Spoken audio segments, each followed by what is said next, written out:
بسم اللہ الرحمن الرحیم۔ اللہ کے نام سے جو رحمان اور رحیم ہے۔ البقرہ نام اور وجہ تسمیہ۔ اس سورہ کا نام بقرہ اس لیے ہے کہ اس میں ایک جگہ گائے کا ذکر آیا ہے۔ قرآن مجید کی ہر سورہ میں اس قدر وسیع مضامین بیان ہوئے ہیں کہ ان کے لیے مضمون کے لحاظ سے جامع عنوانات تجویز نہیں کیے جا سکتے۔ عربی زبان اگرچہ اپنی لغت کے اعتبار سے نہایت مالدار ہے، مگر بہرحال ہے تو انسانی زبان ہی۔ انسان جو زبانیں بھی بولتا ہے وہ اس قدر تنگ اور محدود ہیں کہ وہ ایسے الفاظ یا فقرے فراہم نہیں کر سکتی جو ان وسیع مضامین کے لیے جامع عنوان بن سکتے ہوں۔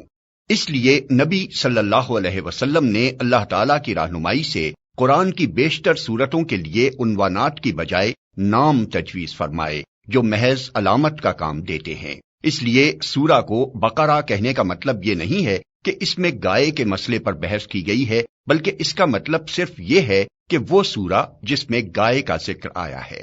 زمانہ نزول۔ اس سورت کا بیشتر حصہ ہجرت مدینہ کے بعد مدنی زندگی کے بالکل ابتدائی دور میں نازل ہوا ہے، اور کمتر حصہ ایسا ہے جو بعد میں نازل ہوا اور مناسبت مضمون کے لحاظ سے اس میں شامل کر دیا گیا۔ حتیٰ کہ سود کی ممانعت کے سلسلے میں جو آیات نازل ہوئی ہیں وہ بھی اس میں شامل ہیں، حالانکہ وہ نبی صلی اللہ علیہ وسلم کی زندگی کے بالکل آخری زمانے میں اتری تھی۔ سورہ کا خاتمہ جن آیات پر ہوا ہے وہ ہجرت سے پہلے مکے میں نازل ہو چکی تھیں، مگر مضمون کی مناسبت سے ان کو بھی اسی صورت میں ضم کر دیا گیا ہے۔ شان نزول۔ اس سورت کو سمجھنے کے لیے پہلے اس کا تاریخی پس منظر اچھی طرح سمجھ لینا چاہیے۔ ایک، ہجرت سے قبل جب تک مکے میں اسلام کی دعوت دی جاتی رہی، خطاب بیشتر مشرکین عرب سے تھا، جن کے لیے اسلام کی آواز ایک نئی اور غیر مانوس آواز تھی۔ اب ہجرت کے بعد سابقہ یہودیوں سے پیش آیا، جن کی بستیاں مدینے سے بالکل متصل ہی واقع تھیں۔ یہ لوگ توحید، رسالت، وحی، آخرت اور ملائکہ کے قائل تھے، اس ضابطۂ شرعی کو تسلیم کرتے تھے جو خدا کی طرف سے ان کے نبی موسیٰ علیہ السلام پر نازل ہوا تھا، اور اصولاً ان کا دین وہی اسلام تھا جس کی تعلیم حضرت محمد صلی اللہ علیہ وسلم دے رہے تھے۔ لیکن صدیوں کے مسلسل انحطاط نے ان کو اصل دین سے بہت دور ہٹا دیا تھا۔ اس وقت حضرت موسیٰ کو گزرے ہوئے تقریباً 19 صدیاں گزر چکی تھیں۔ اسرائیلی تاریخ کے حساب سے حضرت موسیٰ علیہ السلام نے 1272 قبل مسیح میں وفات پائی، اور نبی صلی اللہ علیہ وسلم 610 بعد مسیح میں منصب نبوت پر سرفراز ہوئے۔ ان کے عقائد میں بہت سے غیر اسلامی عناصر کی آمیزش ہو گئی تھی جن کے لیے تورات میں کوئی سند موجود نہ تھی۔ ان کی عملی زندگی میں بکثرت ایسے رسوم اور طریقے رواج پا گئے تھے جو اصل دین میں نہ تھے اور جن کے لیے تورات میں کوئی ثبوت نہ تھا۔ خود تورات کو انہوں نے انسانی کلام کے اندر خلط ملط کر دیا تھا، اور خدا کا کلام جس حد تک لفظاً یا معناً محفوظ تھا اس کو بھی انہوں نے اپنی منمانی تعویلوں اور تفسیروں سے مسخ کر رکھا تھا۔ دین کی حقیقی روح ان میں سے نکل چکی تھی، اور ظاہری مذہبیت کا محض ایک بے جان ڈھانچہ باقی تھا جس کو وہ سینے سے لگائے ہوئے تھے۔ ان کے علماء اور مشائخ، ان کے سرداران قوم اور ان کے عوام سب کی اعتقادی، اخلاقی اور عملی حالت بگڑ گئی تھی، اور اپنے اس بگاڑ سے ان کو ایسی محبت تھی کہ وہ کسی اصلاح کو قبول کرنے پر تیار نہ ہوتے تھے۔ صدیوں سے مسلسل ایسا ہو رہا تھا کہ جب کوئی اللہ کا بندہ انہیں دین کا سیدھا راستہ بتانے آتا تو وہ اسے اپنا سب سے بڑا دشمن سمجھتے اور ہر ممکن طریقے سے کوشش کرتے تھے کہ وہ کسی طرح اصلاح میں کامیاب نہ ہو سکے۔ یہ لوگ حقیقت میں بگڑے ہوئے مسلمان تھے جن کے ہاں بدعتوں اور تحریفوں، منہ شگافیوں اور فرقہ بندیوں، استخاں گیری اور مغز افغنی، خدا فراموشی اور دنیا پرستی کی بدولت انحطاط اس حد کو پہنچ چکا تھا کہ وہ اپنا اصل نام مسلم تک بھول گئے تھے، محض یہودی بن کر رہ گئے تھے، اور اللہ کے دین کو انہوں نے محض نسل اسرائیل کی آبائی وراثت بنا کر رکھ دیا تھا۔ پس جب نبی صلی اللہ علیہ وسلم مدینہ پہنچے تو اللہ تعالیٰ نے آپ کو ہدایت فرمائی کہ ان کو اصل دین کی طرف دعوت دیں۔ چنانچہ سورہ بقرہ کے ابتدائی 15-16 رکوع اسی دعوت پر مشتمل ہیں۔ ان میں یہودیوں کی تاریخ اور ان کی اخلاقی و مذہبی حالت پر جس طرح تنقید کی گئی ہے، اور جس طرح ان کے بگڑے ہوئے مذہب و اخلاق کی نمایاں خصوصیات کے مقابلے میں حقیقی دین کے اصول پہلو بپہلو پیش کیے گئے ہیں، اس سے یہ بات بالکل آئینے کی طرح واضح ہو جاتی ہے کہ ایک پیغمبر کی امت کے بگاڑ کی نوعیت کیا ہوتی ہے۔ رسمی دینداری کے مقابلے میں حقیقی دینداری کس چیز کا نام ہے، دین حق کے بنیادی اصول کیا ہیں، اور خدا کی نگاہ میں اصل اہمیت کن چیزوں کی ہے۔ 2، مدینہ پہنچ کر اسلامی دعوت ایک نئے مرحلے میں داخل ہو چکی تھی۔ مکہ میں تو معاملہ صرف اصول دین کی تبلیغ اور دین قبول کرنے والوں کی اخلاقی تربیت تک محدود تھا، مگر جب ہجرت کے بعد عرب کے مختلف قبائل کے وہ سب لوگ جو اسلام قبول کر چکے تھے ہر طرف سے سمٹ کر ایک جگہ جمع ہونے لگے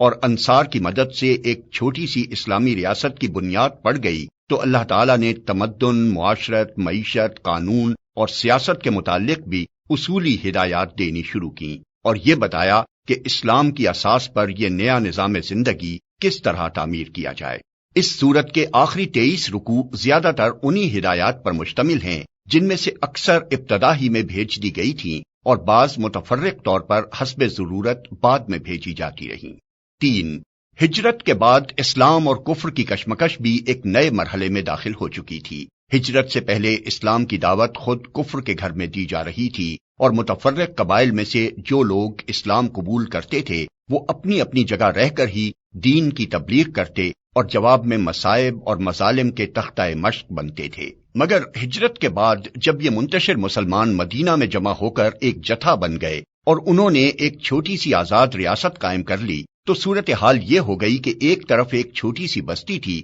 اور دوسری طرف تمام عرب اس کا استحصال کر دینے پر تلا ہوا تھا۔ اب اس مٹھی بھر جماعت کی کامیابی کا ہی نہیں بلکہ اس کے وجود و بقا کا انحصار بھی اس بات پر تھا کہ اولاً وہ پورے جوش و خروش کے ساتھ اپنے مسلک کی تبلیغ کر کے زیادہ سے زیادہ لوگوں کو اپنا ہم عقیدہ بنانے کی کوشش کرے،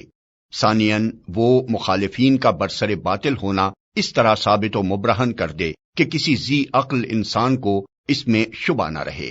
ثالثاً بے خانما ہونے اور تمام ملک کی عداوت و مزاحمت سے دوچار ہونے کی بنا پر فقر و فاقہ اور ہمہ وقت بے امنی اور بے اطمینانی کی جو حالت ان پر طاری ہو گئی تھی اور جن خطرات میں وہ چاروں طرف سے گھر گئے تھے ان میں وہ ہراساں نہ ہوں بلکہ پورے صبر و ثبات کے ساتھ ان حالات کا مقابلہ کریں اور اپنے عزم میں ذرا تزلزل نہ آنے دیں۔ رابعاً وہ پوری دلیری کے ساتھ ہر اس مسلح مزاحمت کا مسلح مقابلہ کرنے کے لیے تیار ہو جائیں جو ان کی دعوت کو ناکام کرنے کے لیے کسی طاقت کی طرف سے کی جائے، اور اس بات کی ذرا پرواہ نہ کریں کہ مخالفین کی تعداد اور ان کی مادی طاقت کتنی زیادہ ہے۔ خامساً ان میں اتنی ہمت پیدا کی جائے کہ اگر عرب کے لوگ اس نئے نظام کو جو اسلام قائم کرنا چاہتا ہے فہمائش سے قبول نہ کریں تو انہیں جاہلیت کے فاسد نظام زندگی کو بزور مٹا دینے میں بھی تامل نہ ہو۔ اللہ تعالیٰ نے اس صورت میں ان 5 امور کے متعلق ابتدائی ہدایات دی ہیں۔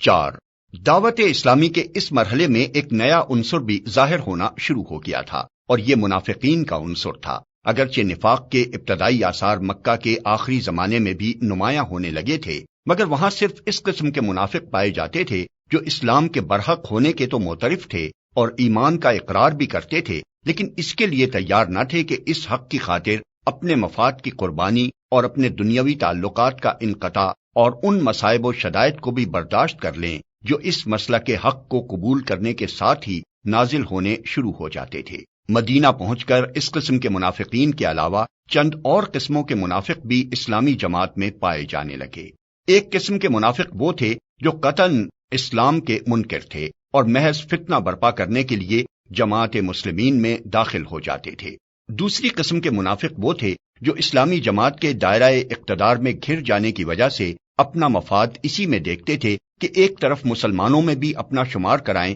اور دوسری طرف مخالفین اسلام سے بھی ربط رکھیں تاکہ دونوں طرف کے فوائد سے متمتع ہوں اور دونوں طرف کے خطرات سے محفوظ رہیں۔ تیسری قسم ان لوگوں کی تھی جو اسلام اور جاہلیت کے درمیان متردد تھے۔ انہیں اسلام کے برحق ہونے پر کامل اطمینان نہ تھا مگر چونکہ ان کے قبیلے یا خاندان کے بیشتر لوگ مسلمان ہو چکے تھے اس لیے یہ بھی مسلمان ہو گئے تھے۔ چوتھی قسم میں وہ لوگ شامل تھے جو امر حق ہونے کی حیثیت سے تو اسلام کے قائل ہو چکے تھے مگر جاہلیت کے طریقے اور اوہام اور رسمیں چھوڑنے اور اخلاقی پابندیاں قبول کرنے اور فرائض اور ذمہ داریوں کا بار اٹھانے سے ان کا نفس انکار کرتا تھا۔ سورہ بقرہ کے نزول کے وقت ان مختلف اقسام کے منافقین کے ظہور کی محض ابتدا تھی، اس لیے اللہ تعالیٰ نے ان کی طرف صرف اجمالی اشارات فرمائے ہیں۔ بعد میں جتنی جتنی ان کی صفات اور حرکات نمایاں ہوتی گئیں، اسی قدر تفصیل کے ساتھ بعد کی صورتوں میں ہر قسم کے منافقین کے متعلق